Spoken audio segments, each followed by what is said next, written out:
আপনি রেজিনগরে থাকেন, ভরতপুরের বিধায়ক, কেন বেলডাঙ্গায় বাবরি মসজিদ হবে?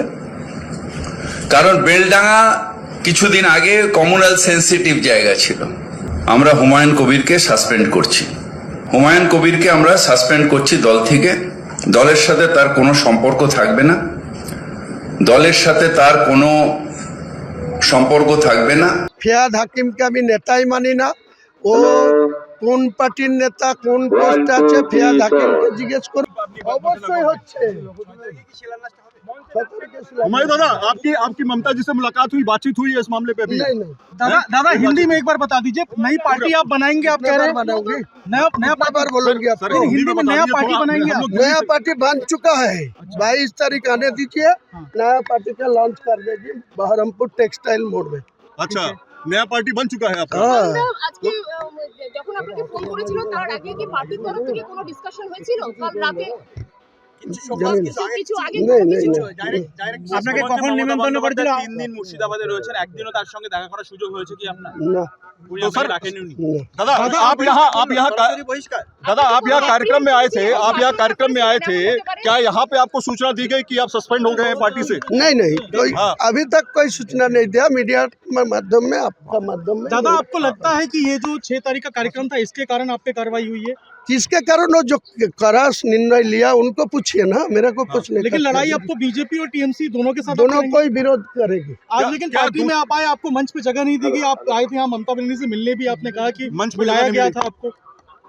बुलाया गया, मैं आया तो देखा ना, अब गया तो इनको टाइम हो, पार्टी में निर्णय लिया तो मैं यहाँ क्या কারণ আপনার करूँगा? কি মনে হচ্ছে মূল কারণ কি? শুধু কি বাবরি মসজিদই মূল কারণ? কোন কারণ ওটা যারা করেছে তাদের জিজ্ঞেস করুন, আমি কি করে বলবো? এত ব্যাখ্যা আমি কি করে বলবো? কি কিছু বলেছে আপনাকে বহিষ্কার নিয়ে? হ্যাঁ? না এটা আপনাদের মাধ্যমে শুনছি। হুমায়ুন দা এখন কোথায় যাবেন? দাদা হঠাৎ করে কি ফোন এসেছিল আপনার কাছে?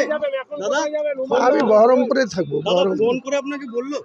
না, কিছু বলেনি। अभी तक फॉर्मल कोई आपको मैसेज नहीं, नहीं मैसेज नहीं आया अभी जानलेন तक। কি করে? দাদা জানলেন আরে আপনাদের মিডিয়ার লোকরাই তো বলছে, আমি আশ্চর্য ব্যাপার কতবার বলবো আপনি আপনাদের। প্রোগ্রামে এসেছেন, আপনাকে এইভাবে সাসপেন্ড কোনো জান এর জবাব টিএমসিও পাবে, বিজেপিও পাবে। বিজেপি আর টিএমসির মধ্যে কি আন্ডারস্ট্যান্ডিং আছে সেটা আগামী 22 তারিখে আমি ঠিক প্রমাণ করে দেবো। हुमायूं दादा, এটা এখানে আরএসএস এর গভর্নমেন্ট চলছে আর তৃণমূলের গভর্নমেন্ট हुमायूं दादा, চলছে। एक बात এর খিলাফ, এর বিরুদ্ধে আমি নতুন পার্টি করব। नतून पार्टीते पश्चिम बांगलाय 294 এর মধ্যে 135 সিটে আমি লড়াই করব। আমার एक आखिरी सवाल, क्या चुनाव क्या करीब है? आपके चुनाव करीब है ना, अब ये चुनाव का समय है। अब आप किसी और पार्टी को भी समर्थन दे सकते हैं, कोई और पार्टी के साथ भी जा सकते हैं, आपकी पार्टी किसी और पार्टी को समर्थन दे सकती है, जैसे बीजेपी यहाँ पर लगातार बातचीत कर रही है अलग अलग जगहों पे। आपका सवाल में जवाब मैं 22 तारीख दूंगी। 22 दिसंबर बहरमपुर में टेक्सटाइल मोड़ में आप आ जाना चाहिए। उसी दिन आप और 6 तारीख की जमीन जो जमीन तो कहाँ है? शिलान्यास होगा। कहाँ पर है जमीन? प्रस्तुत है जहाँ। आप 6 तारीख आइए ना। हाँ, दादा लेकिन एक कोई आसमान में नहीं होगी, जमीन में ही दादा होगी। एक बड़ा वही मैं कह सवाल रहा है हूँ ना। आपके ऊपर जो है वो फिराद हकीम ने बड़ा आरोप लगाया, कहा है आप दंगा भड़काने का फियाद हाकिम के मैं टीएमसी का नेता ही नहीं माना। टीएमसी का नेता मैं अभिषेक के माना और ममता बनर्जी को माना। तो ममता बनर्जी मुझे कुछ नहीं बोला और वो बोले वो अभिषेक में कुछ नहीं बोला।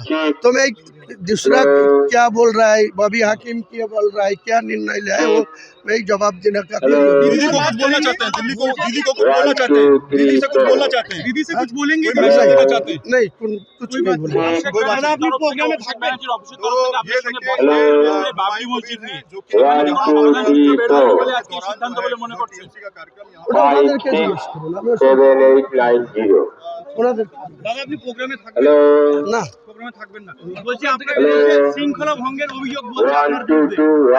ফিরাদ হাকিম বলছে শৃঙ্খলা ভঙ্গের অভিযোগ। আমি ফিয়াদ হাকিমের কোনো কথার জবাব দেব না। ফিয়াদ হাকিমের কোনো কথার জবাব আমি দেব না।